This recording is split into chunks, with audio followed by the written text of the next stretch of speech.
Good morning. രാവിലെ അമ്പലത്തിൽ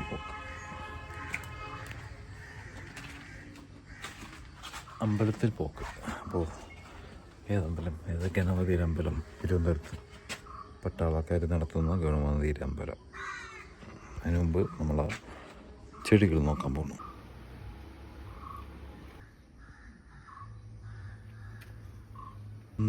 ഇന്നലെ വെള്ളമൊഴിക്കാൻ മറന്നു. അങ്ങനെ രാത്രി 10:30-ക്കാണ് വന്ന് വെള്ളമൊഴിച്ചത്.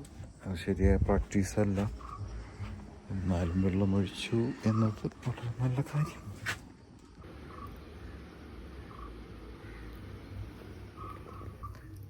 ഓവർ കെയറൊന്നുമില്ല ഈ കപ്പിലൊഴിച്ചിട്ടൊഴുപ്പ് തന്നെ. അത്ര കയറേണ്ട ആവശ്യമൊന്നുമില്ല. വലിയ ചെടിയായി പടർത്തി വിടാനുള്ള സമയമായി. അപ്പോൾ ഇതൊക്കെ തന്നെ ധാരാളമാണ്. മണ്ണിഷ്ടം പോലെ ഉണ്ടല്ലോ, അപ്പോൾ സ്റ്റോർ ചെയ്യാൻ സ്ഥലമുണ്ട്. കാറിൽ അല്ല പോകുന്നത്, കാരണം പഴവങ്ങാടി ഗണപതി ക്ഷേത്രം, അവിടെ പാർക്കിംഗ് പ്രശ്നം വരും. അപ്പോൾ വിചാരിക്കും ഡൊമിനാറിലാണ് പോകണമെന്ന്. അല്ല, ഡൊമിനാറിൽ പോയാൽ വൈഫിന് കയറാൻ പേടിയാണ്. നമ്മൾ ഈ വണ്ടിയിലാണ് പോകാൻ പോകുന്നത്.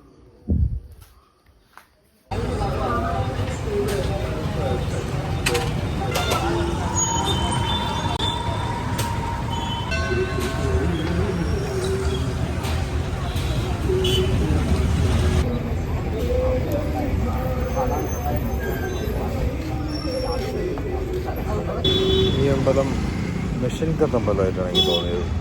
കംപ്ലീറ്റ് സ്ട്രക്ചർ മിഷൻ കട്ടാണ്. പെർഫെക്ഷൻ കാണാൻ പറ്റും.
₹10, बड़ा का ₹10, एक तो पूरी शर्ट का 140।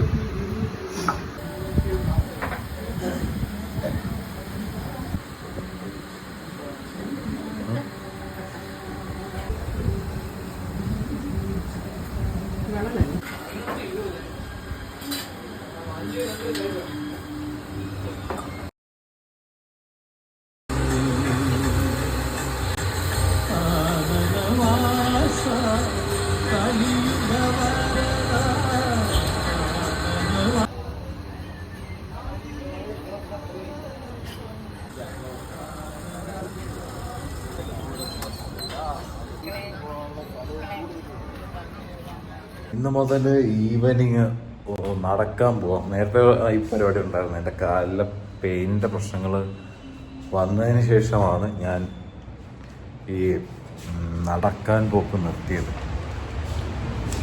മറ്റത് ഒരു ദിവസം 6 കിലോമീറ്റർ 5-6 കിലോമീറ്റർ ഡെയിലി നടക്കുമായിരുന്നു. എന്തായാലും 5-6 കിലോമീറ്റർ നടക്കാൻ പറ്റില്ലായിരിക്കും. വീണ്ടും തുടങ്ങുന്നതല്ല. ഒരു 4 കിലോമീറ്ററോ 2 കിലോമീറ്ററോ 3 കിലോമീറ്ററൊക്കെ നടന്നിട്ട് വരാമെന്ന് കരുതി അത് ശീലമാക്കി എടുക്കണം. ഇനിയിപ്പോൾ ആ ഡോക്ടർ പറഞ്ഞിരിക്കുന്നത് എൻ്റെ കാലിന് വേറെ പ്രശ്നമൊന്നുമില്ല, നിനക്ക് ആക്റ്റീവായിട്ട് എന്ത് വേണോ ചെയ്യാം, ഒരു പ്രശ്നമില്ല എന്നാണ് ആ ഡോക്ടറിൻ്റെ അടുത്ത്. അപ്പോൾ നിലവിൽ പെയിനൊക്കെ ഏകദേശം ഓക്കെ ആയിട്ടുണ്ട് കേട്ടോ. ഏകദേശം പെയിൻ ഇല്ല എന്നല്ല, കമ്പാരിറ്റീവ്ലി ബെറ്റർ ആയിട്ടുണ്ട്. അപ്പോൾ ഇങ്ങനെ നോക്കുമ്പോൾ പയ്യെ നടക്കാൻ തുടങ്ങണം. 1 കിലോമീറ്റർ നടക്കുമ്പോൾ നോർമലി നടക്കുമ്പോൾ ഏകദേശം 56-60 കലോറി ബേണാവും. അങ്ങനെയാണെങ്കിൽ 6 കിലോമീറ്റർ നടക്കുമ്പോൾ 430 കലോറി വേണമെന്നുള്ളതാണ്. ഒരു പെറോട്ട തിന്നാൽ 6 കിലോമീറ്റർ നടന്നാൽ ആ പെറോട്ട ദഹിക്കും എന്നർത്ഥം. മനസ്സിലായില്ലേ?